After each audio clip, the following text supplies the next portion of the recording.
Hello, friends, and thanks for tuning in once again to How's the Market? I'm Hank Sennott from Mari Sennott Plus Today Real Estate, joined as always by my wife, Mari Sennott Plus Today Real Estate, and happy to have with us Patti Lotane, who is the #1 mortgage lender in Barnstable County, and Patti is with Cape Cod 5. Thank you, Patti, for coming. Thank you. Now, the name of our show is How's the Market?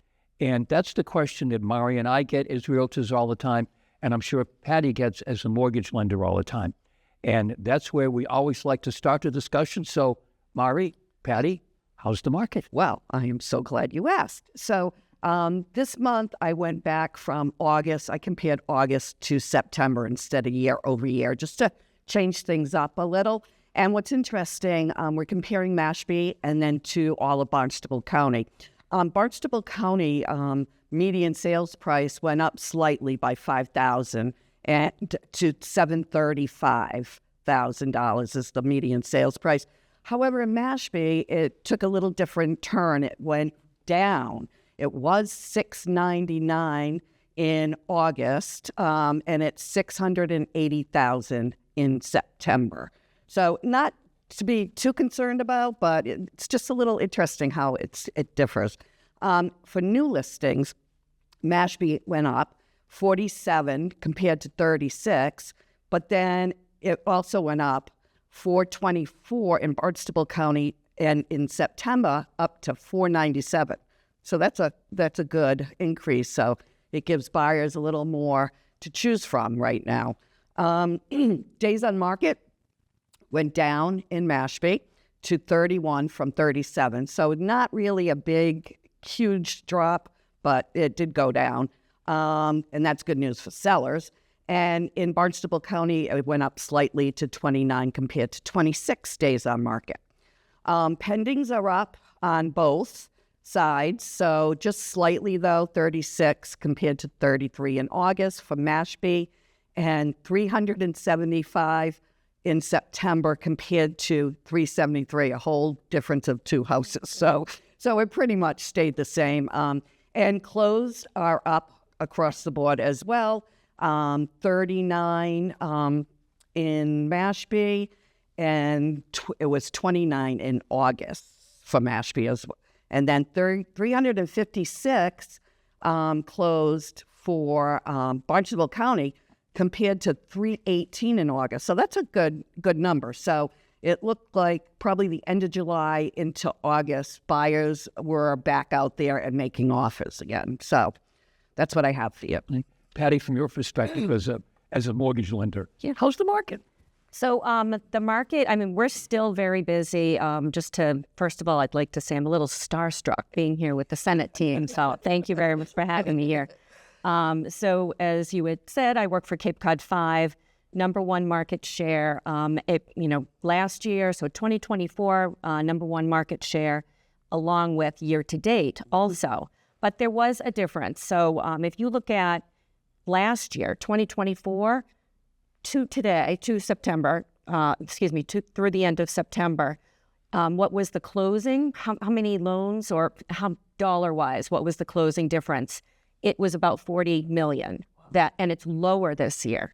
And that was due to a really slow first quarter of 2025. Yeah. So we are doing very well right now, and we're hoping for a very strong last quarter.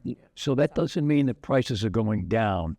It just means we were slow starting. Volume was down, yes. And looking back in January, February, the rates were higher then too. Because we're getting actually refinances now from that period of time.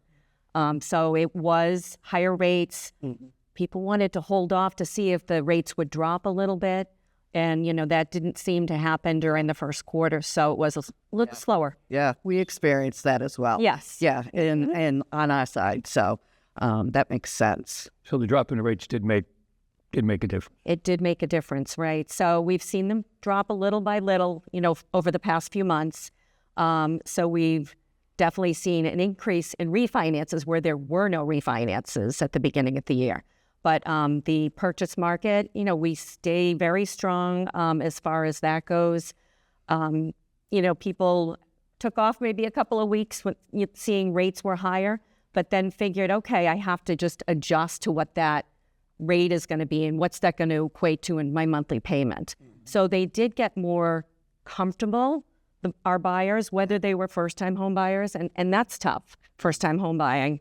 But, you know, with your help, you know, things have been going really well, and they're able to actually find their houses now. People might have been looking for, you know, a year or 2 years, and now it's coming to fruition for them. So we have experience with Patti because our daughter wants to get in the home buying market and talk to Patti. And Patti gave her such great, I can't even thank you enough, but gave her such great advice on how to start, how to save, where to cut corners. So even if you are just thinking about it, give Patti a call because she'll get you there. But sometimes it takes a little time to get there, correct? Yeah. So, yeah. I mean, I look at, you know, a first-time home buyer, whether you're, you know, 22 or you're, you know, in your 50s even, we've seen first-time home buyers. We want to make sure that they're comfortable. So once they get into this mortgage payment, which might be $3,500 a month, there are things that are going to come up. You know, the landlord isn't going to take care of anything after you close buy your first house. So we just kind of go through those steps and just guide them through that. Which is really great because I think especially first-time home buyers just get so excited that they don't sit down and really think about all the moving details and what's going to happen when they do own a house. So thank you for that. So yesterday, when day before, I guess, when excuse me, Logan picked up Marianne, and we asked Logan if he could come by and help me with a project. He said, "Oh no, we're both off today." Patti gave us a whole list of things that we have to do. We're going to be busy all day, and that's great. Well, when you have a couple, you know, it's just not one person buying the house. It's a couple. It's a family. You really have to sit down and come to the meeting of the minds and say, okay, how much do we really take home, you know, out of our paychecks? And, you know, what do we go out and we have Dunkin' Donuts every other day? Can we cut back on things like that? So, and to agree that you're on the same goal. So that's kind of... So since we're talking about all of this, we're taping this in mid-October, shall we say. What are the rates right now? So now I'm not going to be quoting APRs, so I'm just giving you like general rates, what they look like. So we've seen 15-year fixed has been like 5 3/8, 5.5%. And then on 30-year fixed, it could be between like 5.875 and 6.25. And those would be for like a primary residence. Second homes, you're going to be looking at a little higher interest rate. So second home with a good down payment being 25% or more, good credit score. We've been pricing them right around 6 1/8, so 6.125. So they have come down. No, that's not bad at all. That's average. Yeah. When Hank and I bought our first house in Attleboro, I think our rate, well, he owned it and then I got on the deed, but our rate was what, 14 point? 14. Yeah. And we were excited when it came down to 8%. So, you know, so we're historically, normal. you're right. Yeah. I mean, this is really the norm. But when you have, you know, the younger generation, you know, they've been hearing their parents got a rate at 3%, and then they're now buying. Right. It's kind of like, oh, do I step back and think about everything right now, or you know, go and take the plunge? That's the same generation that never knew that the Boston Red Sox or the Patriots lost a lot back in the day. You're used to them all winning all the time. So, yeah. Point. Can I ask a question about the mortgage rate for a second home? This may be a silly question. Why is the mortgage rate for a second home high? Okay, so the banks, the investors, Fannie Mae, Freddie Mac, when they're looking at what's the cost, okay, and you know, the banks, the investors, you know, Fannie Mae, Freddie Mac make the money. They look at the primary residence or principal residence not being it being the if you have a property, which property would you let go first? Which property would you not pay your mortgage first? Primary, you're always going to pay your mortgage. If it's a second home, it's a riskier loan, is the way it's looked at from outside. So that's why the pricing is more expensive. or the interest rates is more expensive, just like on an investment property. It's a riskier loan. So Even though someone who would be looking at a second home would probably be more likely to have the financial resources, correct. generally speaking. Yep, that's correct. And you and I could sit here and argue that, and argue. I wouldn't argue with you, never. No, but argue on the same side of the table and say, yeah, well, second home borrower, they already know how to make a mortgage payment because they usually have had their primary residence, and a lot of them have their mortgages paid off. But it's just the way from the outside, the way the investors look at it, and it is because it's riskier for the banks. All right. What about rates for the rest of the year? Where do you see them going? So we're praying that they're going to drop a little. I mean, all of us are hearing maybe, another drop of 0.25%. Usually that drop, that immediate drop is going to be, equity lines, so short-term loans. But we're hoping that trickles down to the mortgages. Where we are right now is great. We would love to see them another 0.25% or 0.5% lower because I think that will really get even more buyers off the fence and just say, okay, I want to look at my pre-approval again. Maybe I can qualify for a little bit higher price. Right. Or maybe that payment will be a little lower for me. Yeah. We always see buyers come out as soon as the rates drop, Yep. Even just a little. All of a sudden, we're busy again. Hank and I just put 5 under contract that will be closing at the end of this month from September. Just because of the rates changing. So that really helped, And people need to understand that when the Fed drops a rate, that doesn't automatically equate to mortgage rates going down. Correct. It will go or equate to the short-term rate, which is like the equity lines. But again, that we do hope to see that trickle down through mortgage rates too. Okay. All right. Yeah. Mari, there was something else you wanted to talk about in terms of, in terms of the market. There has been yet another change in the way people buy and sell homes. And it's peculiar, if I could use the word, it's peculiar to Massachusetts.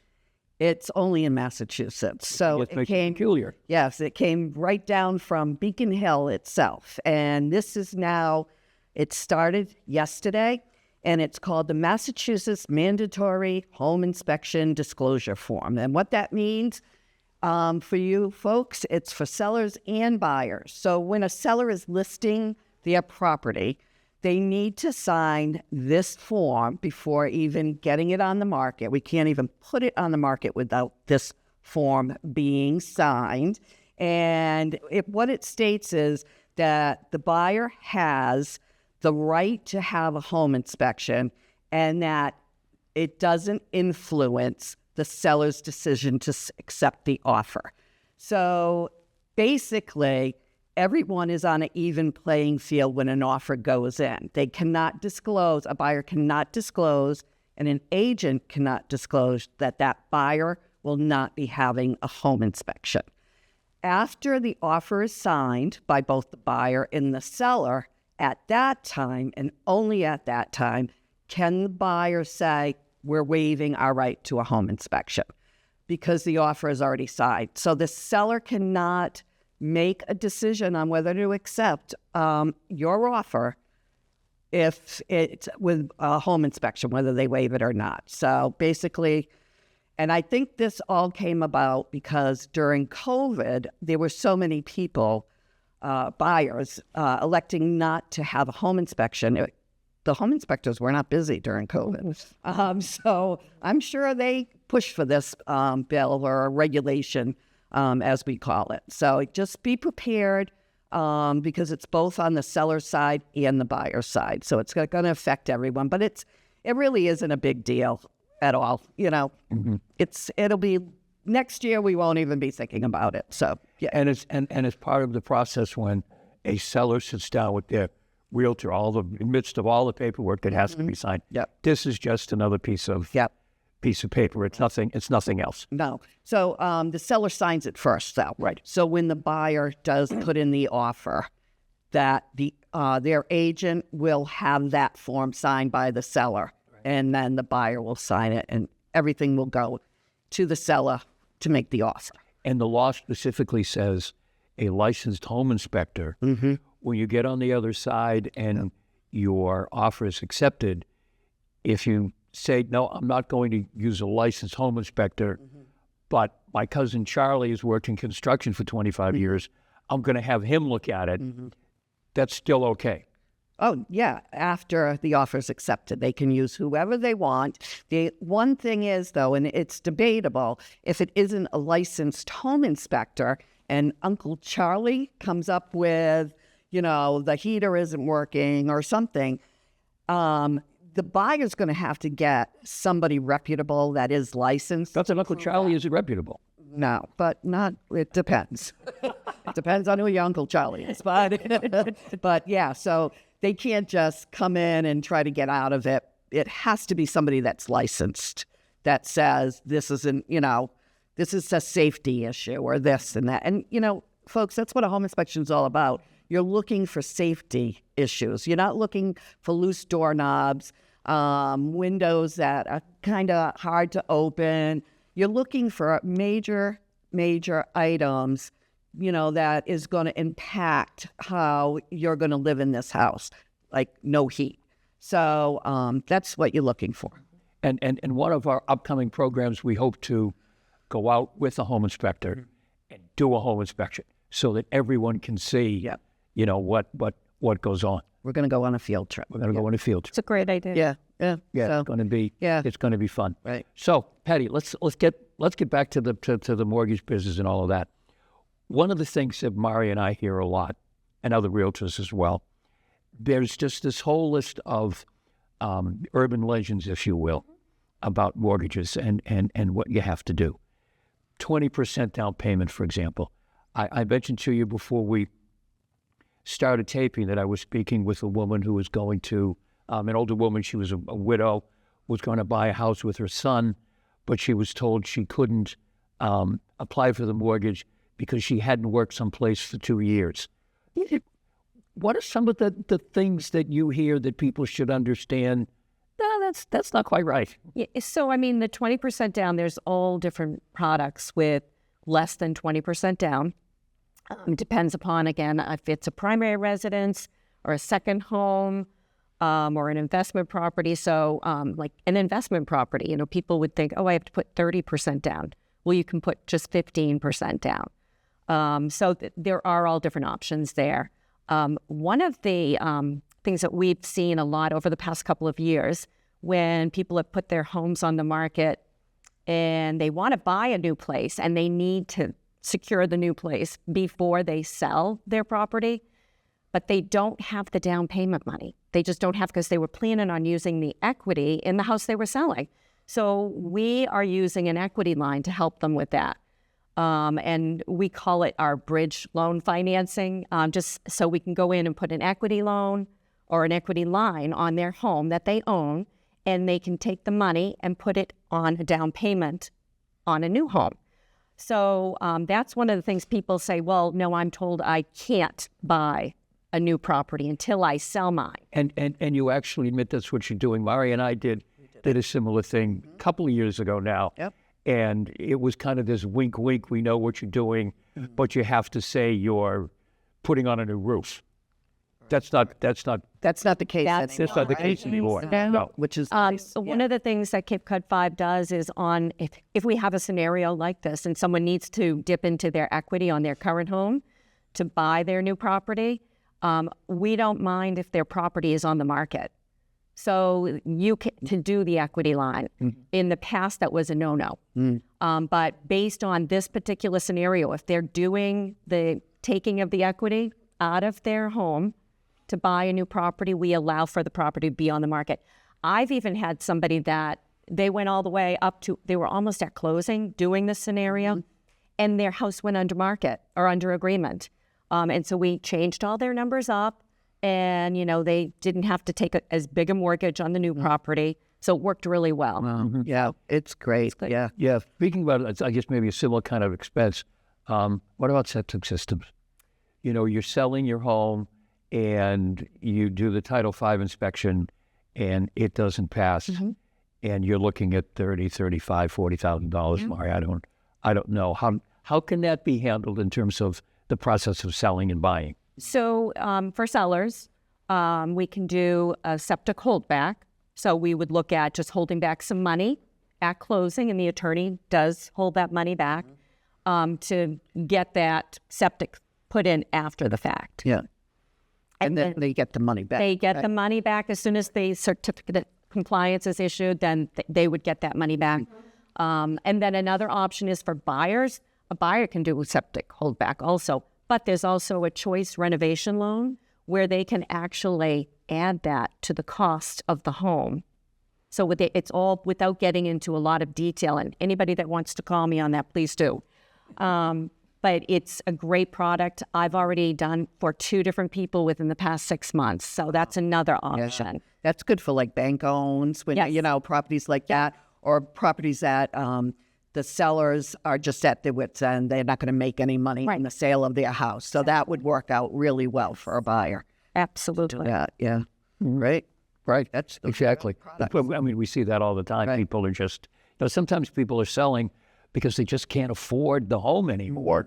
Yep. And, an added expense like septic system, roof, Right. all those other sorts of things. Yeah. It's just kind of like not the point at this point. Right. So there is a solution for, whether it's a seller or a buyer. Yeah.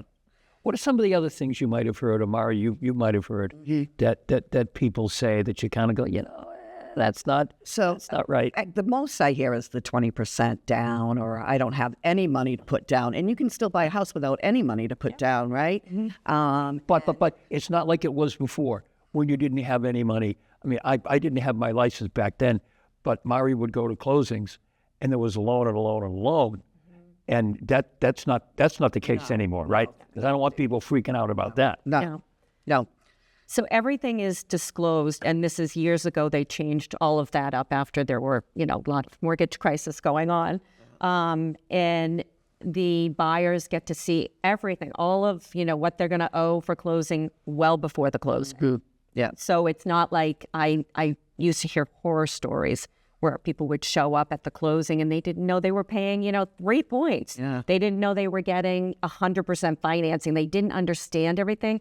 So now the banks are required to make sure it's all known well before closing, early on in the process, and then again right before closing. Right. Or they end up with a balloon loan, and all of a sudden, 3 years down, they've totally forgotten that their rate is going to double or something. Yeah. Oh, yeah. That happened a lot back in Back those then, days. but now it's so far beyond that. It's, we definitely have to take care of the consumer, Right. as we always did at Cape Cod 5, but everybody in general now in the lending world has to. Yeah, and that's good. So another thing I hear is like, what are interest rates? And it's not, like you kind of mentioned earlier, it's not just like, oh, it's at 5%. It fluctuates, right? And how many programs does Cape Cod 5 have out there for people? Oh, gosh. It's quite a lot, isn't it? It's a lot. Yeah. And just talking about like getting an interest rate or pricing or rate, we have to look at what type of property it is. Is it a single family? Is it a condo? Is it a 2-family? We have to look at credit scores. So credit scores do take like a big part in this. Yeah.